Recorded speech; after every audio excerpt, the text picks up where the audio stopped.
In this module, we'll be dealing with classifications of climate. When we say classifications, we mean different typologies, types or subtypes, variants that exist in a particular concept.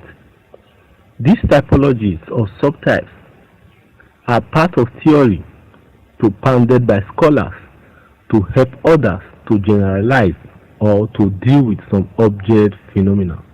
So in this lesson, we are going to first be dealing with classification according to the Greek. So what are our course objectives in this lesson? First, we define classification of weather according to Greek. At the end of this lesson, we should be able to define what the Greek classification is and identify the various aspects or features of this classification scheme. 3. You should be able to identify, state, or mention the types, subtypes, and variants in this classification scheme. You are also going to know the advantages and disadvantages or criticism of this classification scheme. First, what is the Greek classification of climate? The Greek classification of climate was the earliest classification or typologies that were ever made in geography. We said geography can be defined as the study of the earth, which comes from geo, meaning the earth-shaped geos, earth, and graphic, which means publications by the earliest Greek or Greeks during the BC on writings that pertain to the earth. Some of these writings were about weather that were made by Aristotle, Descartes, and others.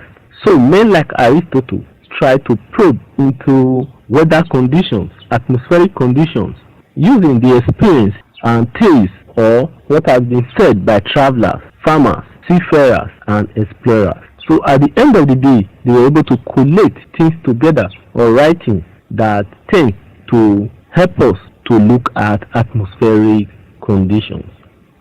So what are the features of this typology? The features of this typology are: one, it was part of experiences of people that were not scientists or laymen like explorers, farmers, and seafarers. They gave account of what they saw during their voyage in trading. 2. It was not scientific, empirical, or quantitative.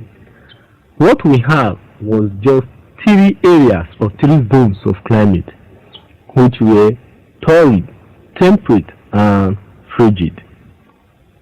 The classification scheme was too simple and vague, as the demarcations were not well aligned or stated.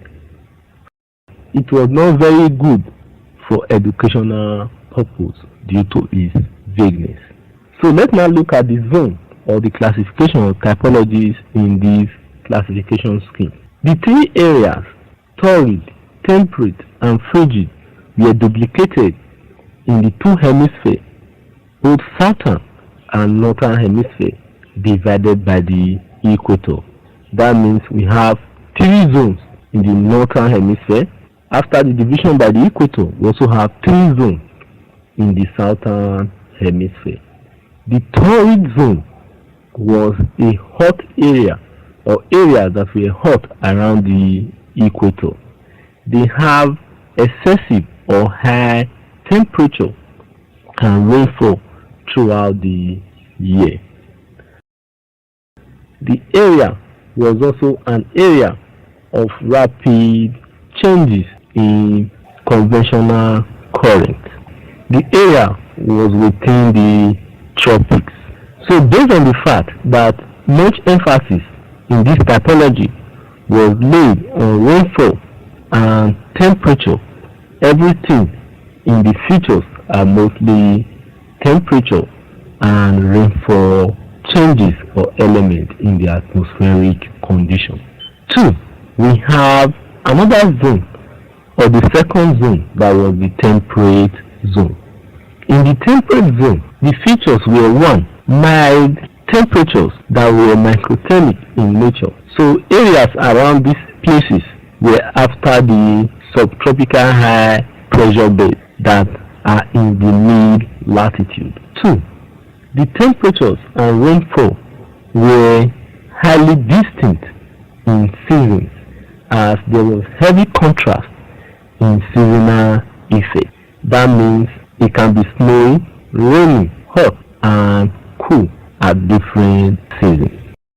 Looking at the third zone or typology, we have frigid zone. The frigid zone are areas that are frigid in nature. That means they are always cold. So the temperatures range from being cool to cold, but most of its parts are cold in permanent freezing conditions throughout the year. The second feature was that there were always ice cap or permanent frost conditions in these areas. Number 3, they were within the Arctic and the Antarctic regions of the earth. What are the criticisms or disadvantages of Green's classification of climate? 1. It was too simple to use for educational reasons. 2. It was not scientific or neither empirical. They made generalizations with experiences of seafarers, traders, and others. 3. It was neither qualitative or quantitative in nature, as the demarcations were not well established or linked with one another. Their descriptions were vague or rather simplified to use for geographic reasons. So, what are the advantages of this classification scheme? 1. It gave men a way or a perspective of looking at weather and climate, because it was the earliest or the first classification scheme ever. 2.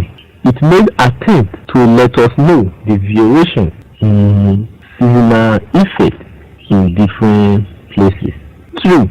It made a widespread consultation by looking at others' views rather than only scientific views, because the viewpoints of traders, seafarers, travelers, explorers were taken into consideration.